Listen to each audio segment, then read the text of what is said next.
All right, boys, now that we got the dash off, as you can see, it's all off. Maybe a little wiped down, but that's about it.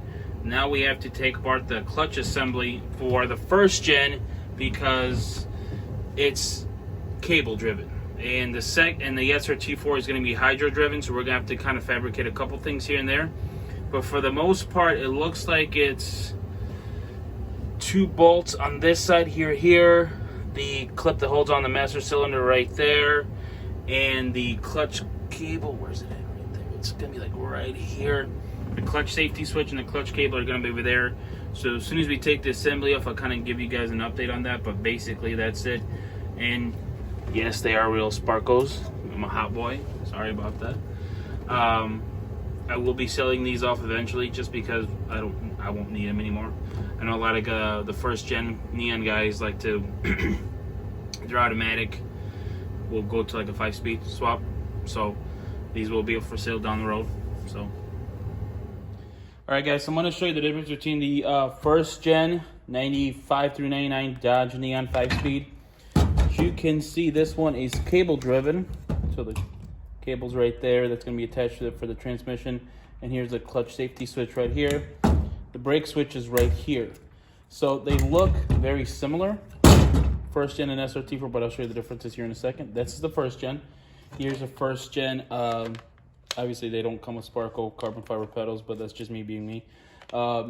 This is also cable driven throttle body, so that's why you have the cable that goes right there. This is the SRT4. They're super identical. Besides, I think the SRT4 one's a little taller, so I have to kind of fab that up a little bit. I'm gonna come up with something. And then I'll show you over here. The SRT4 one is the assembly for it. This is hydro driven, so the location is right here compared to the location of the 5-speed cable driven, which is up here. So obviously different locations. Here is the clutch safety switch. Here's the brake switch here. So they are similar, but they're different in their own way. So I also believe that the mounting holes will be a little bit off, but I'm hoping that they won't be a little bit off, but we will find out and see, because I know that brake master cylinder is going to fit between these 4 holes for both of them. And the mounting holes are going to be right there, which is right here. So yeah, I mean, they're similar, but you can clearly tell that one's hydro driven, and you can clearly tell the other one's cable driven, which is the location where the cables are going to be at.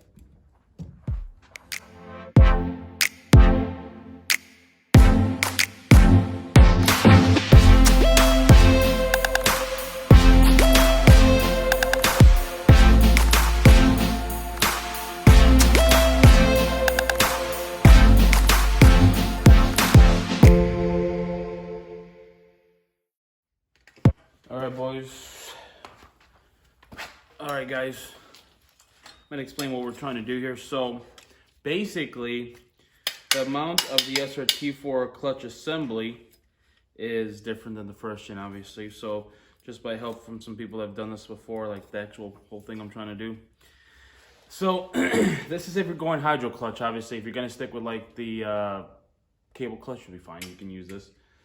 But we're going to the hydro clutch, so we need to take the mount out of the first gen assembly, and then we're going to cut this off right here out of the SRT4 assembly, and then we're going to put this up there, and then we're going to mount this to the brake booster, the 4 bolts mounted in there. As soon as that's in place, you guys can see it. It's gonna basically sit like this, or more forward, because right now this one's too tall and too far forward, so we kind of need it to move back. So where it might sit like this, it might sit like this, wherever it's got to sit in order for this to sit in place. That sucked. And then also we have to put like washers in the back. They're like about the thickness of like 2/4 in order for, because the second gen firewall has like washers in the back, so we got to replicate that as far as the first gen firewall. So Once we do that, we got to cut this off, cut that off, and then we set this in place, and then we tack weld it. It's gonna look like this, and then we tack weld it.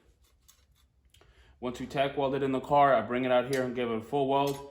We paint it, and then that's that, mister. That's that. That's how the clutch assembly is gonna go on for the first gen, for the SRT4 to the first gen. Yeah. So.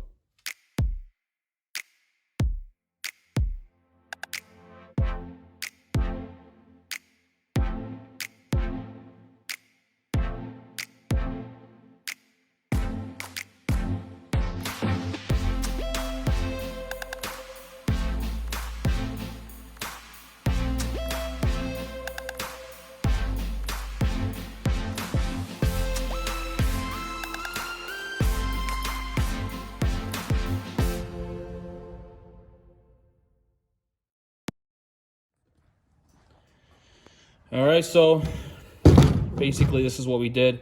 First gen pedal assembly. Whenever I cut it off, I put this up first, then put the this SRT4 pedal assembly. Bolted everything in place, bolted it to the brake booster. Then I just basically tacked it from inside. Took it outside, welded it. I didn't show that part just because it's just welding. And then there was a little bit left over. It was just like maybe a 1/16 of an inch. So that I just started cutting it off, started grinding it down. Then painted it black, just so that it obviously looks a lot cleaner, looks a lot better, and we don't want it to rust up what's underneath there. Obviously the car is sealed up. We still want that to happen. But yeah, basically that's it. I'll show you guys here in a second with it installed. All right, guys, here's what we got going on so far. Clutch pedal is already in. The brake pedal is already attached to the brake booster right now, which is right there. Our gas pedal is still, we still need to go through the throttle body hole right there. Throttle body cable is going to be attached right there. But so far, so good. Here's what we got going on so far. Like we talked about, I mounted it, tack welded, took it outside, re-welded it, painted it, put it back again. So yeah, this is the finished product. Now what we got to do now is set up a hydro setup now. There's a hole where the right behind here. Let's see if I can get you a good angle. Right, you see that hole right there? So that's where originally the cable was going through for the clutch. But since we're going to hydro setup, I got to figure out what kind of fabricated plate I'm gonna have to make in the back of it. But once that's set up, then we just attach it to here, and life is good when that gets to that point. And then we just have our brake booster that we're originally going to change out. So right now it's just in there for just marking reasons to make sure everything's squared away. And obviously the hole, there's a plug right now there, but that's where the gas pedal assembly is going to go through here. So, but yeah, this is the finished product. It's all painted, so it shouldn't rust up like the old one did, just because of just over time it just happened, oxidations. But finished product, solid, good to go. So, alrighty.